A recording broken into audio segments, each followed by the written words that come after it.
ወዳጃችን አሳን መብላት በብልሃት ብሎ ይተርታል የኛ ሰው። አሳን እያታለሉ ከመኖሪያ ባህሩ በገዛ እጁ እንዲወጣ አድርገው የሚያጠምዱት ታይዋናውያን ደግሞ አሳን ማጥመድ በብልሃት ብለው ሳይተርቱ የቀሩ አይመስሉም።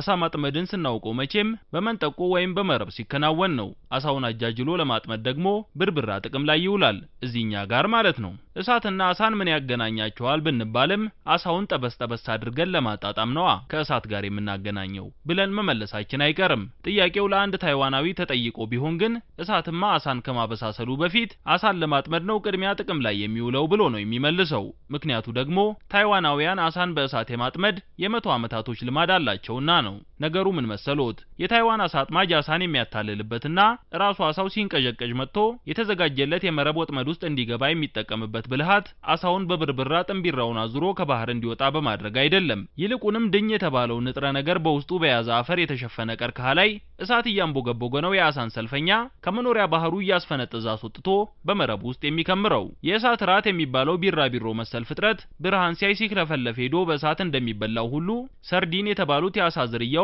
የታይዋናውያኑን አሳ አጥማጆች ቀርከሃ ላይ የተለኮሰ እሳት ብርሃን ሲመለከቱ ከያሉበት ተሰባስበው ለእሳቱ እየዘለሉ ነው የመረብ ራት ሆነው የሚጠመዱት። ታይዋናውያኑ አሳ የማጥመዱን ስራ የሚሰሩት ማታ በድቅድቅ ጨለማ እንደሆነ ልብ ይሏል። እንግዲህ ጃፓን ታይዋንን ከገዛችበት ጊዜ አንስቶ ሲተገበር የኖረው ይህ አሳን በእሳት እያታለሉ የማጥመዱ ስራ አሁን ላይ ጂንሻን የተባለችው አካባቢ ላይ ብቻ ሲተገበር ነው የሚታየው። አንድ ወቅት ላይ እስከ 300 የሚደርሱ ጀልባዎች በእሳት አሳ የማጥመዱን ስራ ሲሰሩ ይታዩ የነበረ ቢሆንም አሁን ላይ ግን ቁጥራቸው 3 ብቻ እንደቀሩ ነው የአካባቢው አሳ አጥማጆች ማህበር ያስታወቀው። በእሳት አጃጅለው አሳን የሚያጠምዱት ታይዋናውያኑ አሳ አጥማጆች በጠፍ ጨረቃ ለ6 ሰዓታት በሚቆይ ስራቸው ብቻ ከ3 እስከ 4 ቶን የሚደርስ ሰርዲን በጀልባቸው ጭነው ነው ወደ ቤታቸው የሚመለሱት። 1 ቶን 1000 ኪሎ ግራም እንደሆነ እንግዲህ ልብ ይሏል። ቅሉ ሰርዲኖች የሚገኙበት ከግንቦት እስከ ሐምሌ ባሉት 3 ወራት ብቻ ቢሆንም በእነዚህ ወራት ግን አሳ አጥማጆቹ በአንድ ሌሊት ብቻ እስከ 100,000 ብር ድረስ ሰርተው የሚያድሩባቸው ቀኖችም አሉ።